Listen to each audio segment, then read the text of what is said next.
color again. Yeah, Did you realize that? I just realized it right now. Because I pointed Happy it out. Wednesday. Happy Wednesday. Happy Wednesday. Hello, everyone. This is Robert Henderson Jr., President, Founder, CEO of the Henderson Financial Group, Certified Financial Planner, Certified Tax Coach.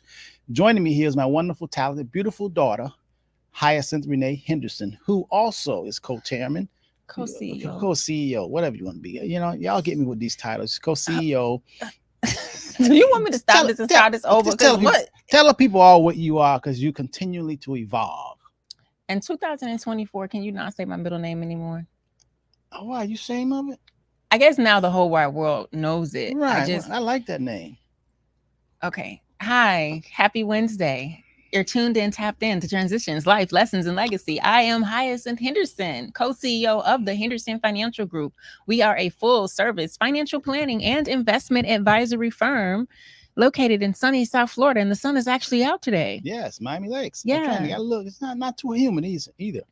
2 days ago, I was like, where am I right now? Not too humid. Well, tomorrow morning, 7 a.m., I'm going to be in Arizona. It says 34 degrees. Oh, my goodness. Good 34 degrees. You say good for me? Just say how sunny and nice it is in South Florida. Because you haven't been in the cold in a long time, have you? No, I haven't been alone. I was like, oh my God, I got to go to a workshop. The financial good for your body.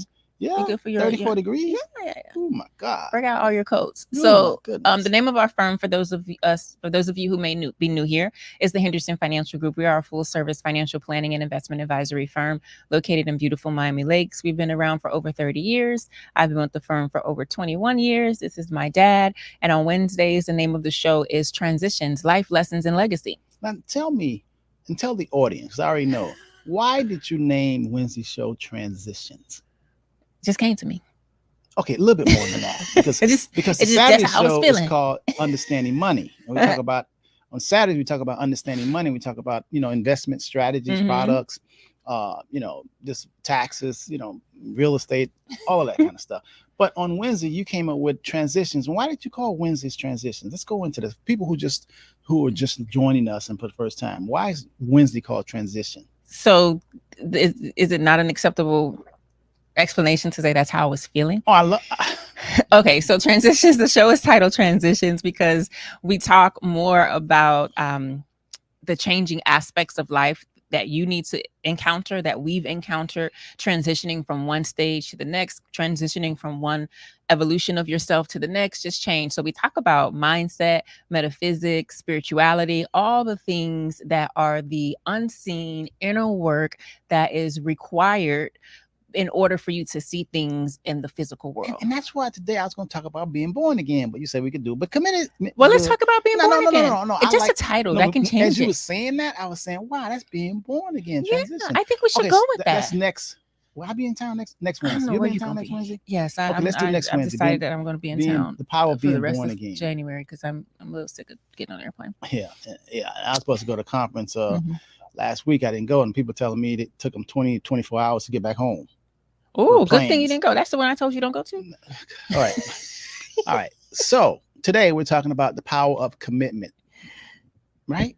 Yeah, this is the topic. So when I came in, you presented me with 3 topics. No, it's fine. But is this what you want to talk about? Because you're kind of hesitating a little bit. I really do, because it's so many things I want to talk about. But okay, let's get started, Cletus. Let's go. All right. Okay, Miss Drysdale. Do you know who Miss Drysdale is? No. I'm dating myself, Beverly Hillbillies. Oh, I remember that show. All right. So today we're going to talk about the power of commitment, because on Wednesday we deal with mainly really your mind and getting your mind right. Because before you can get your money right, you got to have your mind right. You can have all the money. You can win the lotto. You can get an inheritance tomorrow. But if and get all the money you could possibly dream of. But if your mind not right, man, it's going to surely part. There's something in the scriptures that a fool and their money should surely part. So that's why getting your mind right is very, very important. That's why transition is so important to all of us, because we need to go deep to find out why. What are our fears? What's holding us back? What about our beliefs? And how to overcome them. And have a good rap session. So today we're talking about the power of commitment. And I said, why do you think commitment is just so one of the prerequisites in order to be anything, worth your salt while you're alive. I mean, why do you think commitment is so much needed, and why so many people fail at committing to something? Great question, Mr. Henderson. I'm glad you asked. Yes. Okay. Okay, let me bring it down. Okay. Drinking that green. I don't know what you. I didn't even start drinking the green juice yet. Man, okay. But great question. So commitment is important. The first thing that popped up in my head when you spun this question onto me is that commitment is important because we have a varying number of thoughts. We go through a varying number of emotions throughout the day. And if we don't have commitment, or if we have not committed to something, then we'll find ourselves kind of going with the wind and being pulled all over the place. And it's like you're not anchored. You don't have a, what do they call it? A North Star. You don't have something that you're working to. Yeah. And that's speaking in you, when you was talking about committed and what you were just saying, I got somehow in my mind came. You got goosebumps? No, not goosebumps. But I'm a visual learner and a visual teacher, but I thought about your core. Okay. The word your core. Tell me more. Because when you exercise, and it says very important to, work on your core. I did core today. Oh, that's so why you're so bubbly and you're just bouncing off the wall. I mean, I thought you did ballet this morning or something. I did ballet last night. Oh my God. Let me tell you, I'm so glad you brought that up. It is real ballet. You shaking like a leaf? The lady. All I kept thinking about, like, my daddy said I have no coordination. That's right. Yes, it was my first night. It's it's real ballet. Did they put you on your toes the first night? Absolutely. Oh my God. There was no sit down, let me explain this. It was real ballet. Okay. So I was like, okay. All right. So let me tell you, when you just start talking about it, I thought about your core, because your core is like, it's for your whole body, your physique, you know what I mean? Your just your whole. It's for stability. When I got my massage on Sunday, when my masseuse, she likes to start face up. Right. And I came in and I was like, my back hurt, and we're going to start face down today. So when she came in the room, she was like, why are you face down? I start face up. We've been doing this for about a year now. And I was like, my back is really hurting. So she said, flip over. We're doing this face up. So we did it, and she stretched. And then in the massage, she says, you need to work on your core. Right. She said, because if you strengthen your core, that will eliminate the back pain. Okay, so stop right there. That's why when you start talking about what all commitment does and why you need commitment, and I just thought about, it's like having a strong core. It's a center. Right. It's the center of the rest of your life. If you want to do something, you got to have a good core. You know what I mean? You can't bend over. You got to be weak stomach. You got to be strong, because your core helps you. So in other words, being committed and understanding how commitment is a strong necessity, building block, a foundation to build your financial house. To build anything in life, really. Yes. Right. But here's the thing. So, commitment. I love this. I love where we're going with this. Where what is coming to mind is, what are you committing to? It's true. So we know that you need commitment. We know that that's like the core. And I gave you the example of my back hurting, but being redirected and saying you need to start with your core. You need to start with your abdominal muscles and everything. Like, you need to start there. And it makes sense, because if you picture the human body and you got arms and legs and a big old head and stuff like that, the core is what stabilizes everything else. Commitment. So when you talk about commitment and you're like, okay, you look at your life, we're at the top of 2024. And you look at your life and you start thinking about not only how you want your life to unfold in 2024, but also in 2025. Scratch that, how you want your life to unfold in 2034. You have to look at what you're committing to now. Right. Because that brings to mind, I know a friend of mine who I've been knowing for a long time, and he hasn't committed to anything. Next thing you know, he's doing this, he's doing that, he's doing that or that, and he hasn't gotten anywhere. He's like on the treadmill, not getting it. Every time he's a truck driver. Next thing you know, he's selling real estate, and then next year he's selling insurance. Then next year, he going into computers. Then the next year, he's just he's just jumping all around, and he's not prospering. And he's like, so he hasn't committed. And then he wants to go be a nurse, and then he gets rid of that. So your commitment is like the center. It's almost, I want to say, centerpiece. If you're thinking about having a beautiful dinner or an event or whatever, and if you're the type that dresses the table, then the centerpiece, is the focal point. But let us talk about choosing the right commitment. In today's show, I want everyone under the sound of our voices to think about where you are in your life, and where you'd like to go, scratch that, where you are in your life and where you have been in 2023, and measure the results of where you are versus where you'd like to be. Right. So if you reflect on 2023 and say, well, I set these goals, or I said that I was going to do this, or I really want to do that, and I take a quick look back, I want you to identify what you were committed to, because you're always committed to something. Does that make sense? That you're all, so let me give you an example. Well, I think using my friend, he's going to be a nurse. So that's temporary. I don't want to talk about your friend. But that's temporary commitment. That's not really a commitment. I would say when you commit to something that's worthy, it takes time. What's the quote? Worthy cause. Who is that? Oh God, Earl Nightingale. Yes. You remember it verbatim? Yes. Success is being committed to a worthy call. Something like that. I'll think about it as we go. Mm-hmm. But I wanna I get your friend and stuff like that, but I want to zoom out a little bit, because a lot of these people that are listening is my friend. They have the same personality. A lot of these people, he's not the only one. There are a lot of him. I'm calling him, but there's a lot of them watching that they have that same. Yeah, I know. I got it. They just bouncing all over the place. Yeah, you're right.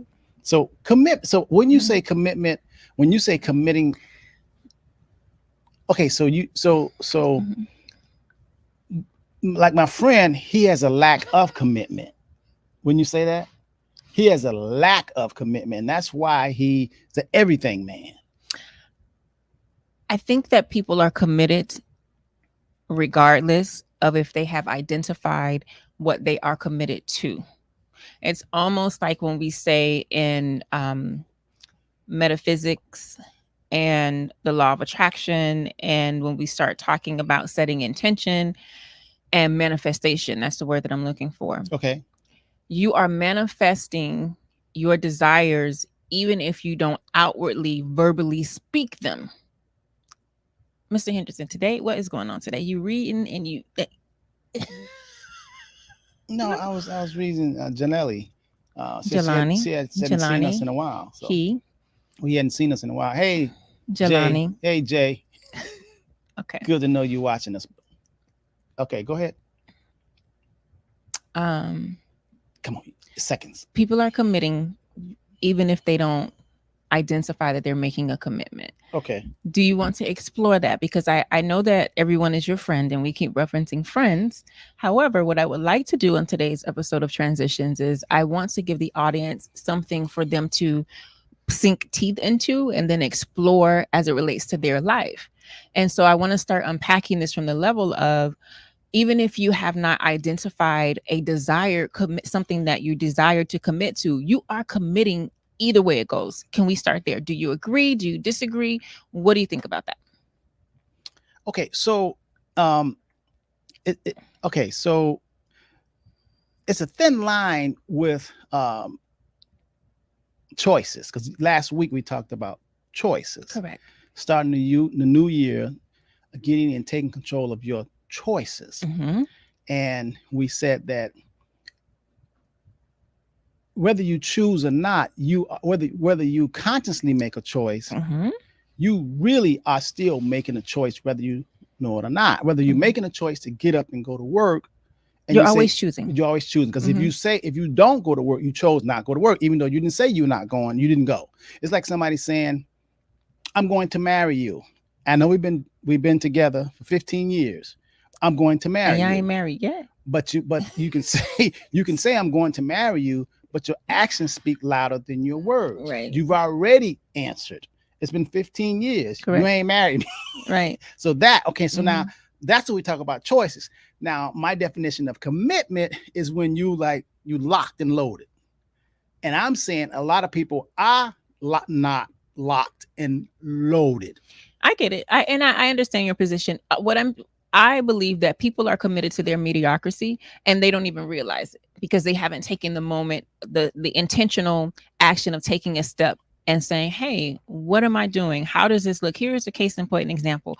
So a lot of times when I go through different experiences, I have the choice to either sit down, drown in my sorrows, just lay around, or I have the choice to think about the fact that I am committed to excellence. I am committed to serving. I am committed to my clients. I am committed to my purpose, right?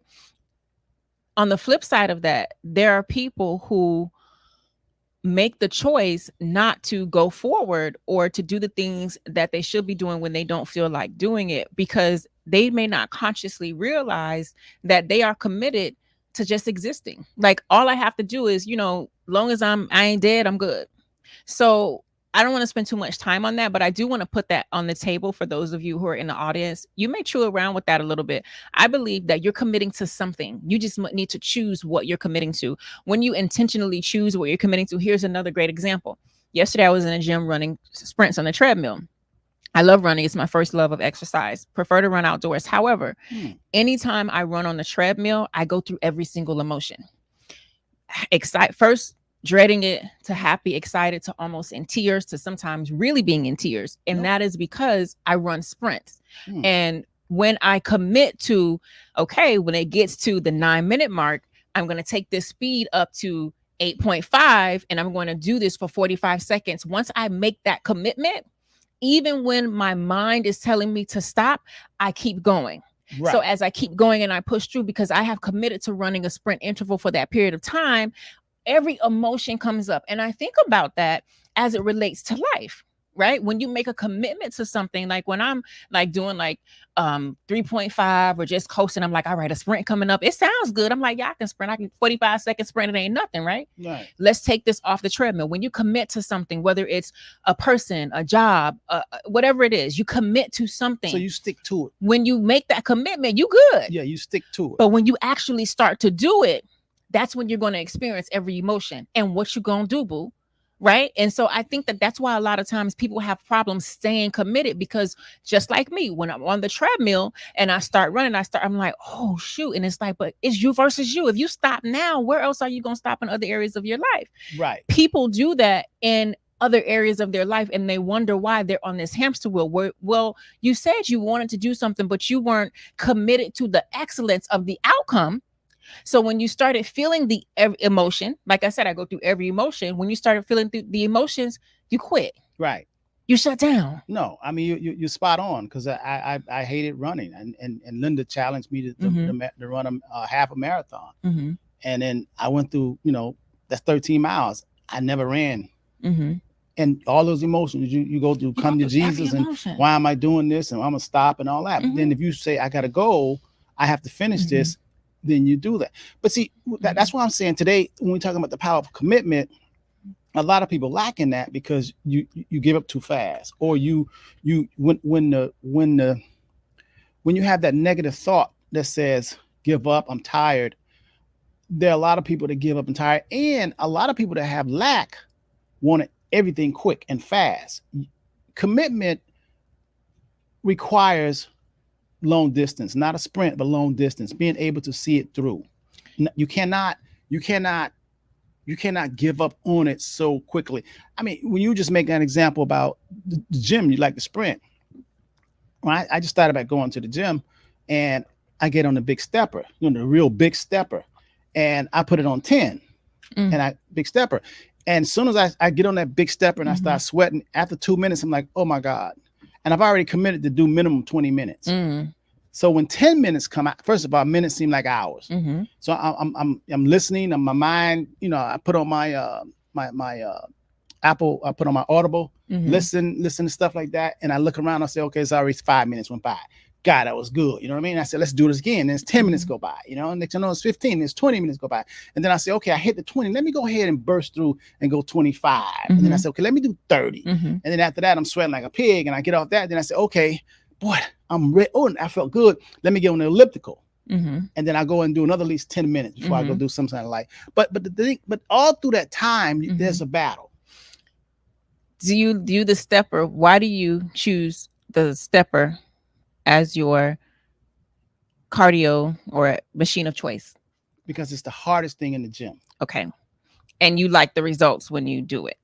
I like busting through it. Okay, so let me give you guys an example, right? I'm going to give you a real life comparison that I want you to. We're going to use gym equipment in our exercise preferences, but I want you to, after you listen to this, I want you to zoom out a little bit and see beyond the gym equipment. Mr. Henderson just said he'll do the stepper. I think we used to call it the gauntlet back in the days. Is it still called that? The gauntlet. It's the big machine. It's I'm bigger dating than myself, right? The big people know because they be doing it on air now. It's not. It's bigger than the elliptical. Is kind of easy, and the treadmill's easy. So he said he'll get on there and he'll do 20 minutes at level 10. I ain't doing that. Right. And so here's the thing. And I know, and people swear by it's a good workout, it's good for your butt, and it's all these things, right? But that's why I'm gonna explain why you must choose what you're committed to and what works for you, right? So he can get on there and he can do it and stick with it. And then after that, he's so pumped up that he's gonna add more time. And after he adds more time to the big Stairmaster, then he's gonna still be pumped up and go to another machine. Me doing 20 minutes at level 10 on the big Stairmaster, forget about it. Forget about it. So you've already told yourself forget about it. So they ain't happening. I've experienced it. I've had workouts where they say, "Oh, why don't you do this and level this?" And let me get off of this machine. Okay. Let me get off this machine because in my mind, I see the Stairmaster as it's good for cardio, but it's also good to give you a big donkey butt. Right? I'm talking personal preference. I know you don't want a big donkey butt. You don't have a booty. I'm far from donkey. Right. But that's what a lot of the ladies do, right? And so in my mind, I'm like, I don't want a big donkey butt. I don't think it does that. Otherwise, I'm using an example. Okay, because people is how we make decisions. There'd be more people on it. Most people don't want to be on it. But there are a lot of women who use it in the way that they use it. They use it for glute activation. You don't know because you're not a woman. Okay. So what I'm speaking to you is foreign language. I got you. You understand. Okay. And so what I'm saying is that's not important to me. And since it's not important to me, knock on wood, you will never see me get on the big Stairmaster and commit to doing 20 minutes at level 10. I'm gonna tell you straight up, I ain't doing that. However, you will see me get on the treadmill and commit to doing 30 minutes, 45 minutes at varying degrees of incline, at varying speeds, because I am committed to the results that gives me. I know it's going to snatch me real quick. It's going to power up my legs. It's going to drench me in sweat. All those things, I want that result. So I'm using this as an example because a few moments ago, we started talking about what are you committing to? And we don't want you to commit to something that your neighbor told you has worked for them, but it ain't really what you want to do. That'll be like you trying to get on that Stairmaster and you complaining, doing it. Now you're on the Stairmaster leaning over and you putting your body weight on the machine. You're not getting the effective workout because you're leaning over, right? So committing to something easy. If you notice, I said I picked that because it's the hardest thing in the gym. So you saying that the way you do it, it's pretty tough. Right. But what I'm explaining, I'm contrasting the two exercise equipment so that when people choose what they're going to be committed to in 2024, maybe even first quarter of 2024, they don't allow other people to choose for them. They don't allow what they see somebody else doing to choose for them because that person could be having success at that. And then when they get in that machine or when they try to do that, they're like, why am I not having the same success? I'm not fired up. I'm not empowered. I'm not all these things. You know what I mean? Got it. I got it. I'm not. Jay said he's going to have to message you about this. That's what I'm saying because you're reading and I'm talking. All right, okay. Go ahead. Back to you, Bob. But the people hearing you, they're hearing you. But the thing is that so you're saying you're using that as the metaphor. We're using the equipment and the difficulty of the choice of a type of commitment that you want to do. She asked me, why do I go to the gym and why do I get on the big stepper? And I get on it because it's the hardest thing. Nobody wants to really get on it. People want to go lift iron and do stuff. It's not the easiest, especially the elliptical. So I go to the hardest thing first, then I work my way down to the other stuff, But I do that because it's like I said, to me, it's the hardest. In life, for me, in order for me, the way I have gotten, the path that I used to get to where I am right now was not the easiest, less path travel. The path that I chose was a path that required me to commit to excellence. I hated reading. I know the people that made all the money read, whether it was lawyers, doctors, and they always had to read books. Engineers is reading, and I hated reading. So I taught myself after I graduated high school. I said, let me learn to read because I got to get some money because I ain't going to sell no dope. I ain't going to go to jail. So I got to go do the hardest stuff. Let me find the hardest stuff. And I was studying architecture, and then I went to, okay, let me be a stockbroker and investment, learn about money. That right there, I try to get my friends to. I try to get my friends to come and let's all do all this. And they said, we ain't doing that. We ain't reading all them books with no pictures. And I said, well, that's where the money is. That was my commitment. So I've always looked to be committed with things that most people will call hard, because I know once you get past hard and you make that commitment, man, it is blue skies. It's like get on an airplane. The hardest part, they say the hardest part when you're on an airplane is takeoff and landing. Takeoff, because you can, accidents happen, takeoff. But once you get up there and you're 30,000 up, it's just cruising. But once you get past the hard thing of anything, exercising, 7 years of marriage, doing something, and it becomes second nature. Riding a bike, learning how to do that is very hard. Learning how to skate, very hard. So many people that know how to swim because they started coughing up about to drown, they give up swimming. But if you get past that and commit to it, you swimming you love it. You know what I mean? So the power of commitment first is doing something and sticking to it that's seemingly hard. And like Hyacinth says, you're on the right track if you have another thought, minds that's telling you, forget this. It ain't worth it.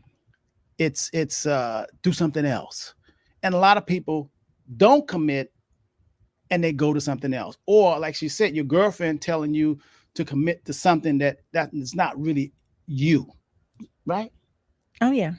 Okay, we on Wild World Camera. So you give you some juice so you get back. Did you like that, what I said? I loved it. I think you did such a phenomenal, fantastic, amazing, splendid, blissful job of explaining that to the audience. So thank you for that, Mr. Henderson. I want to read Megan's comment, and I want to expound on it a little bit because I know that it will help those of you who are listening. So Megan says, most times I'm committed to the result I'm desiring and not the actual process. I experience all the emotions you were discussing when I face the process that includes things that I don't want to see. So I would ask you, the first thing I would ask you is, what is the result that you're desiring, and to zoom out a little bit, like, but why? What I have some of my clients do is to say, I'm committed to this, but why? Or because, right? So do that until you exhaust and you get to the root of why you're committed. Let me give you an example. We're talking about exercising, right? So I just shared that I love running on the treadmill. I love running. I had not run on a treadmill in a couple of months because I used to get up and go to the gym at 5 a.m. I don't like getting up and going to the gym at 5 a.m. I remember that. I remember I used to be like, come on, why don't you join me, right? I remember that, yeah. And so it was good for a season, but then it got to the space where I was just like exhausted, burning the candle at both ends. So I stopped. And I started doing other things, boxing, Pilates, whatever the case may be. But nothing gave me, I didn't get the same type of workout that I get when I go to the gym. And plus the mental health aspects of going to the gym and working out, I just feel overall better when I actually am in the gym working out. So I had to examine, and this is what I'm telling you to do, Megan. I had to examine and say, wait a minute, you stopped going to the gym because you had to get up at 5 a.m. to work out, but you didn't have to get up at 5 a.m. to work out. Can you still get that same result of going to the gym? And actually going to the gym is not the result, but can you still do the same activity of going to the gym by rearranging your day? But at first starts with rearranging your mindset and being okay with going to the gym at a later time. But here's the real kicker that I want you to understand. I don't go to the gym so that I can walk around Dade, Broward, and Monroe County naked. I don't go to the gym so I can post bikini pictures on social media. The reason why I exercise and I go to the gym is because I understand the mental health benefits. I understand the cardiovascular benefits. I understand that I need to move my limbs and my muscles if I want to live to 120. So for me exercising and going to the gym and getting that good workout is beyond what's on the surface. So when the hiccup of me shutting down because I didn't want to go to the gym at 5 a.m. anymore, when that came, my why was big enough for me to say, Hyacinth, you know that you are exercising, you're going to the gym because of all these other things. You need to figure out a way to get it done. So Megan, when you say that you're committed to the result, I would ask you to really identify what is the true result that you believe that you're committing to. When you really have a grasp on what the result is that you really want, then when all those other emotions start coming up and excuses start coming up, you will work around that. I'm committed to making it to 120. I'm committed. I want my children to see their mama. I want to see their grandchildren, even though they both say they're not having children. Like I'm committed to that. That is both of them said that? Oh my gosh. Oh my goodness. Oh my God. I'm like, what am I do? Boy. So because of that, even when I don't feel like it, even when it's inconvenient, even when I'm on that treadmill and I'm going through every emotion, I'm looking at you telling me you got to get fine to get the man of your dreams ain't gonna move me. Is it not gonna move me? Because that's temporary. It's not gonna move me. I'll be like, I could pull anyway. Yeah, like I don't need, you know what temporary. I mean? So expand your why and go deeper. And then once you have a real grasp on what your true why is, you will be able to navigate through the emotions. And here's the thing: when you're navigating through the experiences and the emotions, remember I said I'll be dog near about to crowd that treadmill. I'm not going to tell you they're not going to come up. They're going to come up, but you got to navigate them. When real life happens, when you have challenges, it's going to come up, but you got to navigate them. When stuff happens, you got to navigate that, right? And it's important for me to say that because oftentimes people see these dreams and they have these desires and you believe that it's going to be a straight line to get you there. You want the relationship of your dreams. You want the job of your dreams. You want the business of your dreams. Stuff is going to come up. You got to navigate it. I was thinking about something that I went through professionally last year, like towards the end of last year, and seeing where I am now, the beginning of this year. I'm like, I had to go through that because now that gave me the understanding and the lessons and the fuel to the action that I'm taking now so that I can navigate that. Because my goal for the Henderson Financial Group is not only to outlive Mr. Henderson. He laid the groundwork for 30 years. I'm continuing that, but outlive me. So when things come up, I got to say, oh, okay, I can't just shut down and go. And it would be easy for me to shut down and go work for Goldman Sachs or somebody else like that. Paid vacation, paid, health insurance, all that stuff. Just you don't have to work 24 hours a day. Slave. But no, not really. You know what I mean? It depends on your mindset. I was talking to somebody the other day and I was like, I realized you don't work when you come home because like you leave your work at home at the office. Well, when you have your own, it's when you're working for somebody else, it could easily be 9 to 5. When you're working for your own, and there's nothing wrong with that. It's nothing wrong with that, right? But when you're working for your own, it's more work. Yeah, it's more work. Yeah. Well, most people think that they want to go into business because they want to slack and have more time, but it's actually it's the opposite. You know, but I like what you're saying in terms of doing it. Not for the outside, doing it for the inside. Because it's like when I go to the gym or even when I got into this field, it wasn't because I just wanted to be rich. I wanted to have options and I wanted to have more control of my life. So that's main. See that? Oh, you don't ain't no phone. See that? Now you see how I feel when you're talking and you really into something and the energy ain't energy. The energy is somewhere else. Okay, I apologize. Never become what you don't like. I apologize. Never do. I didn't think you would notice. Yeah. I didn't think you would be that energetic, sensitive. To know I'm not giving you my undivided attention. As I was saying. But I apologize, Father. I will do better. Well, if that makes you feel good, it elevates you back, then no, I didn't do it to get some get back. I was just hanging out. You wanted to show me. I did not. Okay, well, I noticed. I did not want to show you. That was not my intention. Was like, oh, let me show you. I was it worked well. It worked well. And I didn't even have to say nothing.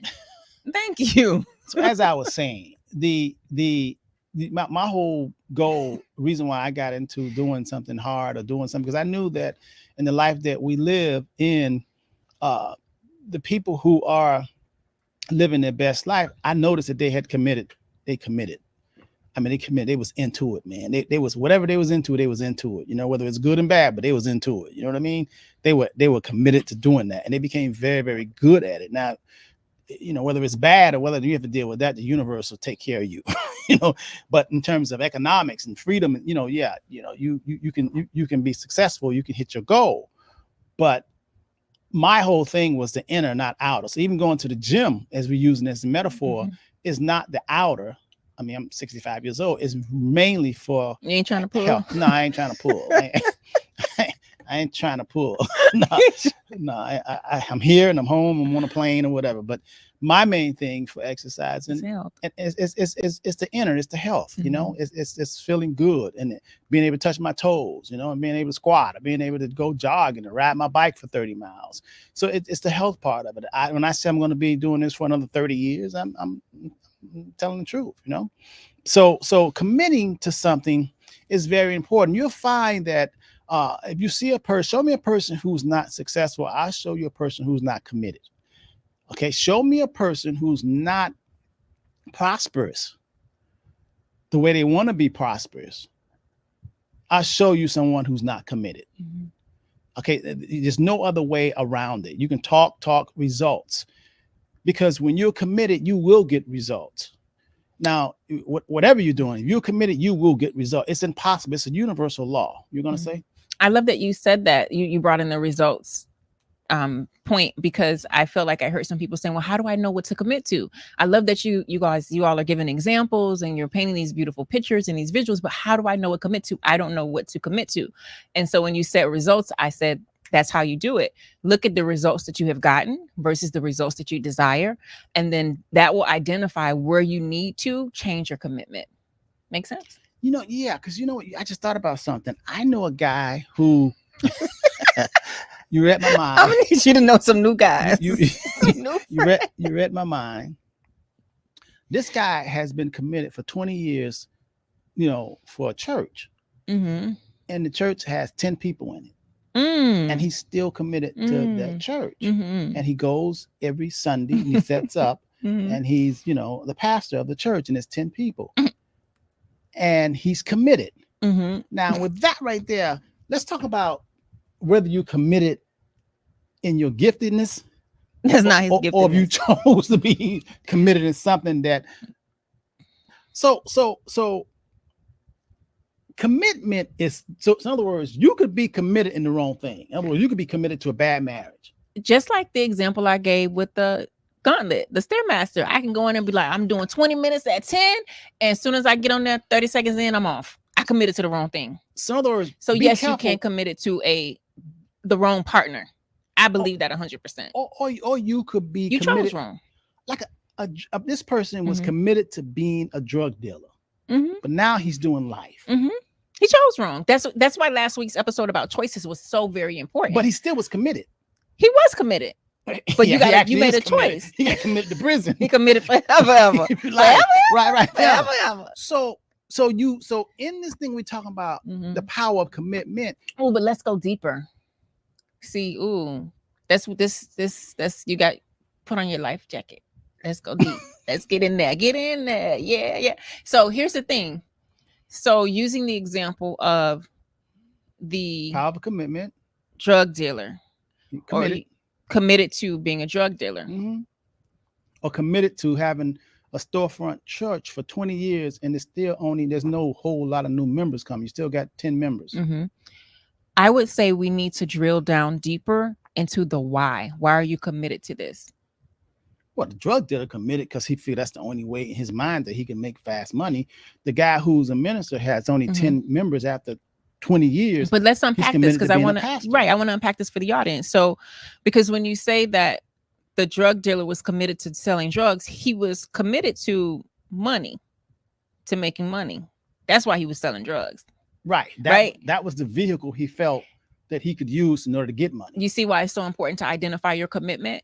Because if this goes back to the example I gave with Megan, you got to drill down. But why? Because what? Because if not, you'll think that you are committed to making money by way of selling drugs. When if you zoom out and you say, hold on, I'm committed to making money. I don't have to risk my life to do this, right? Or even what is the true commitment? Of being in a bad marriage because you got married. The same thing. Am I committed to having a life partner with somebody who is equally yoked, who loves me, who supports me, who we can grow together? Am I committed to that? You're Jehovah's Witness and you got married and you committed to it. Can I finish a thought before you? I just think about all these people that really committed and they going down. But it goes back to the same thing. Even using the marriage example, what are you committed to? Marriage. The whole essence, the whole foundation of marriage. Some people are committed to it, even though are you committed? They sleep in different rooms and they're not intimate anymore, but they're still married. So then we have to unpack and go deeper.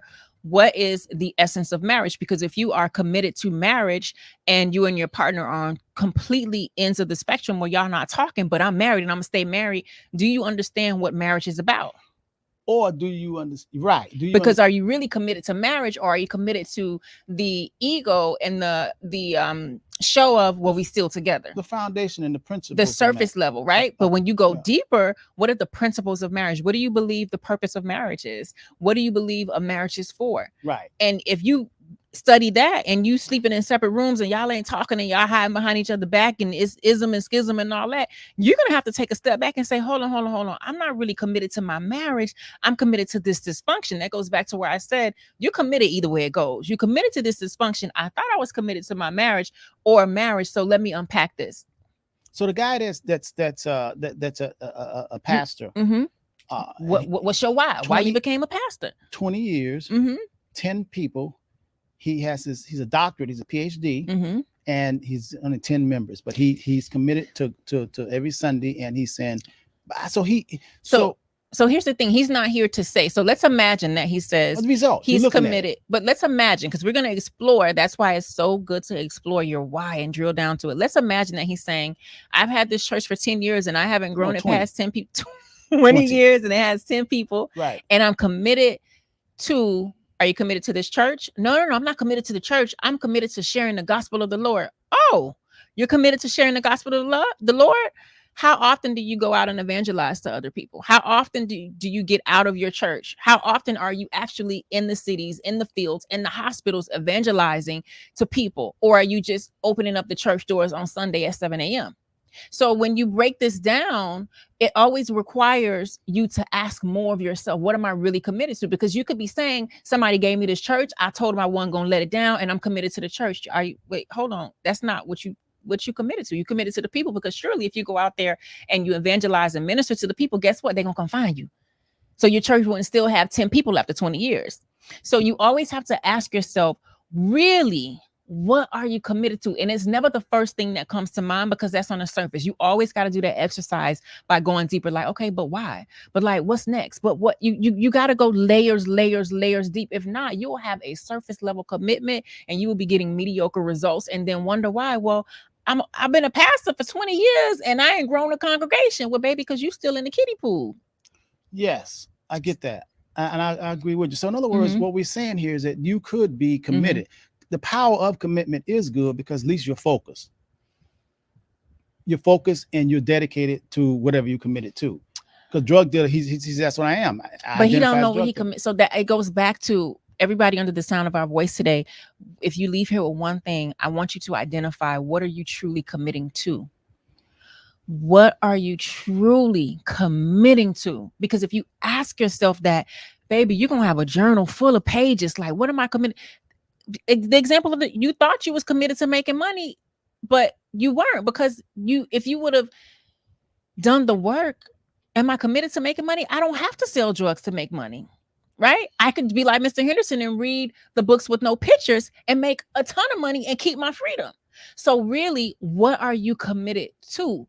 Take some time to figure that out. And if you take your time to figure that out, your 2024 can be completely different than the last 20 years of your life. So is it safe to say the show is called The Power of Commitment? And I've said I've never seen anyone who's is prosperous, successful, and not be committed to it. Because you can't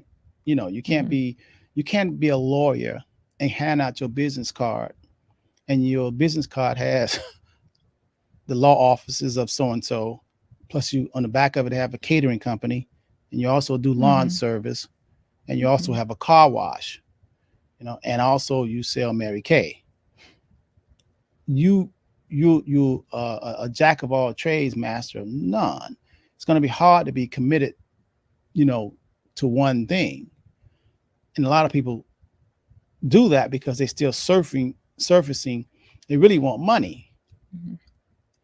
So they really, I mean, you give a guy, you're a lawyer, and the back of your card says divorce and car wash and, caterer and all that. You're not really committed. I never, people have handed me cards like that. I know I wasn't going to do business with them because I need somebody who specializes in what they do. If this is wills and trusts, I need your lawyer to choose a wills and trust lawyer. If you're corporate litigation lawyer, then I need somebody that does that. I don't need you to do car washes and also do family law at the same time. Thank you, Jelani. You see what he said? No, I didn't have time to read it. See how you get rich? I think that was a trap. Good answer. I think he was setting me up. Good answer. Anyway, you're very good. Yeah, I didn't take that bait. Anyway, so the power of commitment is a prerequisite for being prosperous, because you do have control. But then you got to, like I said, you got to look at what are you committing to, because some people are committed to being lifelong. Just some people have no job. I know someone, a cousin of mine. This guy is 62. Okay. And he's never held a job. Oh. He's been in college. He's just committed to surviving. He's a what do you call it? A lifelong learner. Education. Lifelong learner. Lifelong student. Yeah, student. Mm-hmm. Yeah. And he had never had a 9-to-5 job. He's gotten, grants and loans and that kind of stuff, Mm-hmm. But he's committed to doing that. He's poor. Mm-hmm. So the power commitment is good, but you have to tie that in with, like Heisey say, your why and your cause, and why are you committed to that, mm-hmm. and why did you choose that? Because a lot of people use commitment. I think you can use commitment incorrectly, because you could be in a bad marriage, mm-hmm. but for the sake of marriage, because you took your vows and you're afraid God gonna strike you down, mm-hmm. so you stay and sleeping in separate rooms and be miserable for the rest of your life. I don't think that's mm-hmm. really what a marriage truly is. It's mm-hmm. that is the letter of the law. Mm-hmm. Legally you're married, but in the spirit of the law, the spirit of it, you're really not. You're mm-hmm. apart. And it's the same thing about sticking with anything that you're uncomfortable and you don't really like, because you only have one life, whether it's a 9-to-5 job or it's a career. There's a lot of people who actually work on Wall Street who actually left. Mm-hmm. They're making a lot of money, and they have been working, for 20 and 30 years, and they want to just go, to Missouri and get a farm, and they put a lot of commitment and time. A lot of people in the military, it takes commitment. So commitment is not the end all. It is a tool that you will need in order to focus, to continue the treadmill workout, to actually commit to continue the big gauntlet workout. Mm-hmm. But then after that, what's next? Mm-hmm. But in order to at least start, it's a prerequisite, it's a requirement. It's like you want to play basketball, you can't go out there in church shoes, you got to get some sneakers. But just because you got some sneakers and you went and bought some Michael Jordan sneakers don't mean you're going to be Michael Jordan, but you need some sneakers. So you do need commitment. And the problem is a lot of people want things and want to go places, and they have not got the commitment tool involved. You have to understand the commitment. What are you committing to, and why are you committing to? Agree with that? I agree. I so well said. You've said some people are committed to money or something like that. I can't remember what you said. You said something like that. You remember? Yeah. And I was thinking to myself, a thought came up that I figured I'd share it with the audience today. Anytime you commit to money, you're playing a losing game. Anytime you commit to doing something for the money, you are going to find yourself bouncing from here to there and everywhere. Anytime you find yourself committing for the money, and the reason why is because there are so many ways to make money. So going back to your example of the person who says you meet them at a networking function, they say, I'm an attorney, but they give you their card and they have all these other things that are not connected that they do. Well, you can tell that they're chasing money, right? Yeah. They're looking, they're everything, man. They're not doing it. They're not a estate planning attorney because they have this impactful experience where they saw their great granddaddy house get taken away because they didn't have their estate planning done and the probate was a mess and it really, they didn't experience that, or they maybe were not in law or didn't have the experience where they were in law school and they saw the countless number of people who were coming in and their houses were taken away and now they're on the streets and all this stuff like that because they didn't have their estate plan. So their why is not strong enough. And because their why is not strong enough, they're telling you that they're an estate planning attorney. They also bake cakes on the side. They do karaoke on Sundays and they play at the Jazz Lounge on Tuesdays for Taco Tuesday. And so they're telling you that because what they're doing, that one area of estate planning, they are not being financially abundant and successful because they have not really committed to a cause. Because here's the thing, surely there are hundreds of thousands of people. And remember, there are over 7 billion people on the planet. So surely there are hundreds of thousands of people who need estate planning services. Surely. But if you were committed to the cause of why you became an estate planning attorney, guess what you would do? You would learn how to reach those people. You would slice and dice that thing so well that you wouldn't even have time to do Taco Tuesday night and to be the Lizard Lounge jazz singer. You wouldn't have time to do that. You wouldn't say he's living his life? No. He's a Renaissance man? No. So when you see people like, I'm going to do it for the money. Well, guess what? When the money ain't moneying, you're going to blow like a leaf. Everything, when the money isn't moneying, then you're going to say, well, I could do this too. When the money isn't money, I could do that too. I could do this. And it's just like, well, because you made making money what you're committed to, and that is never the answer. Money is always a result, a byproduct of what is it that you're doing. That it's always OnlyFans. Yeah. I said OnlyFans. the teacher at the first grade was on OnlyFans. Oh, you read that? Did you see that? Oh my God, I read that article. But she said she made more than she making teaching. Well, she wanted the money then. OnlyFans. She's a teacher, you know. Boy, I tell you. So the power of commitment, I think it's something that we all need to really examine, look in the mirror and say, and check yourself. So Wednesdays, that's what we do. We kind of check ourselves. We look at our mental aspects of ourselves. Don't be ashamed. You got to come to choose. You got to come to the truth.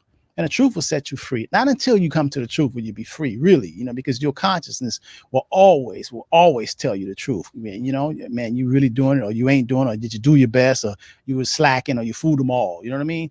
So you really, really want to come to the truth with yourself so you can feel good. It's all about your consciousness and how you feel about yourself. You have to explore. You have to explore for yourself. It's a solo endeavor.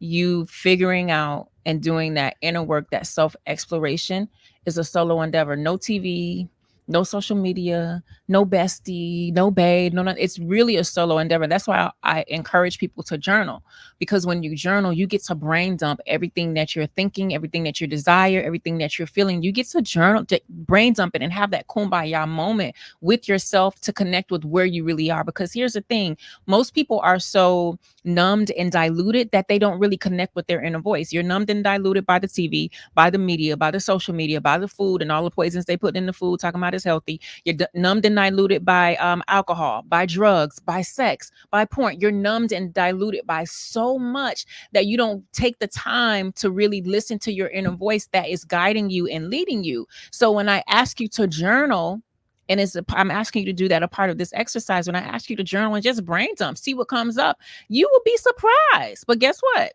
You're gonna have to put that phone away. Guess what? You're gonna have to put that drink away. You're gonna have to disconnect from everything and do that. And then when that comes up, then you can start doing what we're talking about today, identifying what is it that you want to commit to. And how do you identify what is it that you want to commit to? Well, look at the results. You think about the matrix and the red pill and the blue pill. You think most people will take the pill to not do what you're saying and just, Of course, it's easy. Yeah. It's easy to stay asleep or numb. So we're talking to people on this show about people that want the truth, want to wake up. Yeah. And have a better life and have more control. Mm-hmm. But if you don't want to, you want to be in la la land, you want to, dull the senses and make believe. Yeah. then I guess that's what the masses do. And so you start to believe that that's normal. You start to believe that that's how life is supposed to be. You start to believe that this is just it. What I'm seeing, what I'm experiencing, this is just it. You don't realize that you have so much power and control over your life. You can literally change your life tomorrow. Like in this moment, you can change your life. You can make a new decision and then consistently make new decisions and change your life. But because you have chosen the easy way out, then you keep getting the same result or results that are on par with the masses of society. And I want to stress this again. It ain't easy. Sometimes I be sitting at my desk like, yo, baby, but I as I call it, champagne problems, right? So when you sit down and you really think about where you are and what you're doing, we all going to have problems. We're all going to have, and let me challenges. Exactly. I was going to say, let me say it a different way. We're all going to have challenges. Yes. The purpose, you have to understand what the purpose of challenges are. When things are presented to you and you have challenges, if you change your mindset and understand that challenges are presented for your growth, then you won't run from them. Then you won't get in the fetal position. Then you won't drown yourself in food and eating and, drinking, all these things. You'll be like, all right, this challenge, I may have cried a little bit. I may have slept in. I may have put my phone on do not disturb for 24 hours. I may have done those things. However, I know that this challenge is designed to grow me towards my desire, the desire that I identified. And when you take that mindset, then you can say, all right, challenge. You got 24 hours. After these 24 hours, it's me and you, boo. It's me and you. That's how you handle the challenges too. I was just reading how Elon Musk has so many lawsuits against him. And I was surprised to read how many lawsuits good granddaddy, Uncle Granddaddy Warren Buffett, 93-year-old. How many lawsuits did he have against him? Wow, yeah. I mean, you think everybody liked this guy, you know what I mean? But I think picking up on your challenges, what I'm saying, it's always, you always have obstacles, but it's how you handle it, how you be cool with it, and how you say this too shall pass, and what you think about it. Your reaction is everything, and this too shall pass. It's called life. I don't care. Most people think that if they have $1 billion, they don't have any more challenges. Yes. The car still will break down. That roof still will leak. Right. Because even if I have a challenge and I go retail therapy or I go get on a plane, guess what?